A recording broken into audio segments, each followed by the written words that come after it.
কোকিল কালো কালো মাথার কেশ, এর যে বেশি কালো মনের হিংসালেশ। নিম তিতা নিমতা তিতা আরো তিতা ফল, এর যে বেশি তিতা 200 দিনের ঘর। ঠিক না ঠিক? নিম তিতা নিমতা তিতা আরো তিতা ফল, এর যে বেশি তিতা 200 দিনের ঘর। ও দুস্থ বুজুর্গ, পিয়ারা বুজুর্গানে کرام, মনের ভিতর থেকে হিংসা অহংকার তাকাব্বুরি রিয়া লৌকিকতাকে দূর করে দাও। কবি কত সুন্দর বলেছেন না? যে জাহিল হযর কার দানাওলা গোয়ার, কজনাঙ্গে দুনিয়া ওয়াকবা গোয়ার। চুজাহিল হযর কার দানাওলা গোয়ার, কজনাঙ্গে দুনিয়া, চেজাহিল হযর কার দানাওলা গোয়ার, কজনাঙ্গে দুনিয়া ওয়াকবা গোয়ার।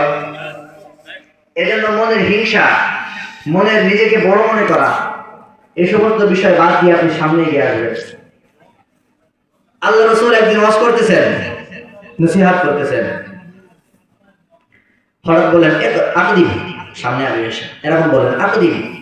তো কিছু লোক আগে এগিয়ে আসলো এবং কিছু লোক এগিয়ে আসলো না। আল্লাহ রাসূল বললেন, যারা আমার কথাই সামনে এগিয়ে আসছো আর যারা আসে নাই, তারা যারা আসছে তারা ওদের 500 বছর আগে জান্নাতে। সুবহানাল্লাহ।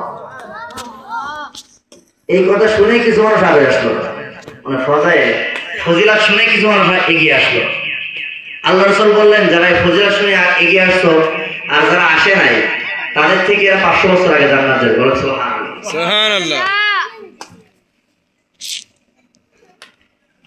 এজন্য আল্লাহ রাসূলের কথা যে যখন নসিহত করবে কেউ, তখন এমন ভাবে শোনা যে আমার হাতের বাহুর পরে যদি কোনো পাখি থাকে আর সে যদি নিজের পোষ মানা পাখি হয়, সে কি সুন্দর নম্র হয়ে কোনো নড়াচড়া নেই সুন্দর করে বসে থাকে না? হ্যাঁ, অমন ভাবে তোমরা যেন কথা শুনবা।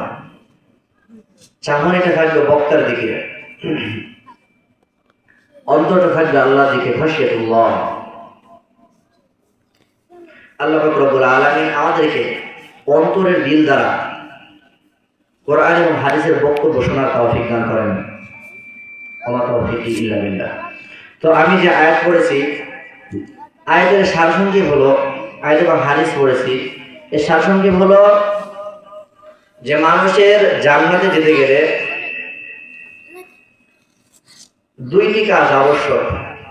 1 নম্বরে তাকওয়া, 2 নম্বরে তাওবা। 1 নম্বরে কি ভাই? তাকওয়া। 2 নম্বরে কি? তাওবা। তাওবা।